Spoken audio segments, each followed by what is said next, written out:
Le reporting de crédit au Maroc est en train de vivre une véritable révolution. Pour toutes les institutions financières, la nouvelle réglementation du registre central du crédit, le fameux RCC, c'est un tournant majeur. Dans cette analyse, on va décrypter ce défi et surtout explorer les solutions pour y faire face. Et pour bien mesurer l'ampleur du changement, les mots du directeur général de Banque Al Marib sont très clairs. On ne parle pas d'un petit ajustement technique, non, c'est une évolution stratégique qui va complètement redéfinir les règles du jeu pour tout le secteur financier. En fait, il faut bien comprendre que c'est une refonte totale de la manière dont on gère et on déclare les infos de crédit. Alors oui, pour les banques, c'est un défi technique, c'est certain, mais c'est aussi une occasion en or de moderniser leur processus et leur système d'information. Mais avant de plonger dans les détails techniques, qui peuvent être complexes, il est essentiel de comprendre la vision derrière tout ça. Pourquoi ce changement, maintenant? Quel est le but? Eh bien, les ambitions sont vraiment larges. Tout ça, ça s'inscrit dans la stratégie nationale d'inclusion financière.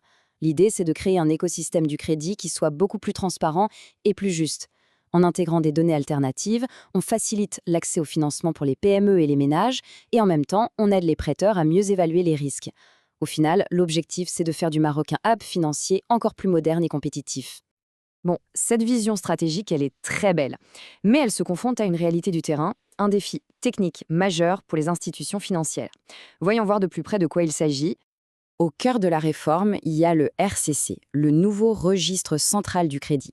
C'est une énorme base de données centralisée, pilotée par Banque Al Marib. Mais la vraie révolution, la voici. L'obligation de communiquer toutes les données via une API. C'est une rupture totale avec les anciens systèmes où l'on s'envoyait des fichiers. Et ce reporting, il s'organise autour de 4 grands piliers de données. D'abord, toutes les infos sur les clients. Ensuite, les détails de chaque contrat de crédit. Puis, les données sur les garanties qui sont associées. Et enfin, les informations négatives comme les incidents de paiement. Imaginez un peu la masse d'informations à gérer pour chacun de ces blocs. Alors là, attention, on touche à une complexité majeure. La réglementation fait la différence entre deux types de données. D'un côté, les données statiques, l'identité d'un client par exemple, qui doivent être envoyées dès qu'elles sont créées ou modifiées. De l'autre, les données dynamiques, comme les soldes, qui sont déclarées chaque mois. Le point crucial, c'est que les données statiques sont un prérequis. Il faut les envoyer avant les dynamiques. Ça impose un ordre, un séquençage très strict. Et comment tout ça est transmis? Via une API donc. Fini les envois manuels de fichiers, fini les formats propriétaires. Désormais, les banques doivent brancher directement leur système sur ceux de Banque Al Maghrib pour envoyer des données structurées en format XML.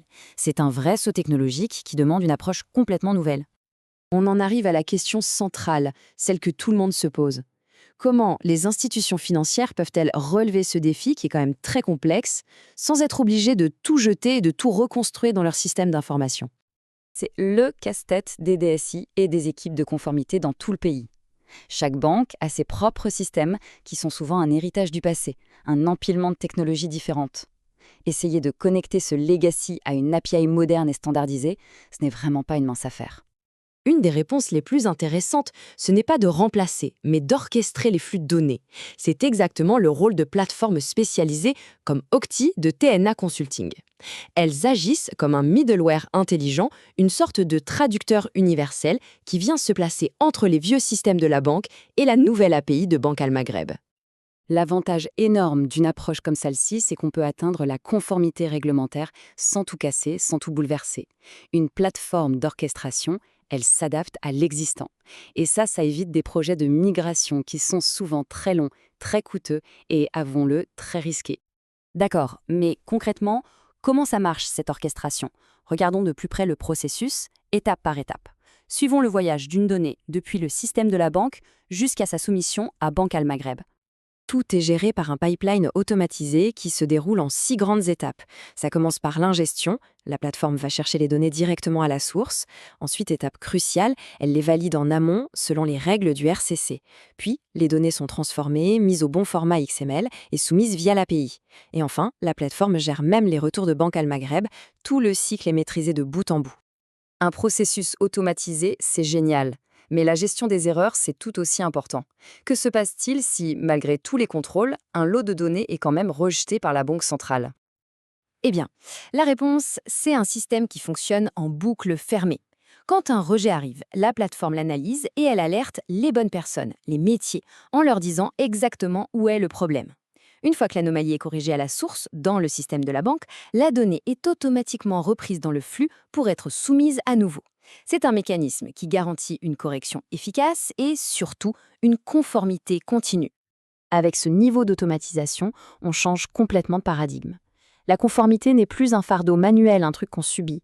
Ça devient un processus intelligent qu'on peut superviser et piloter de manière proactive. Et les bénéfices, ils vont bien au-delà de la simple transmission de fichiers.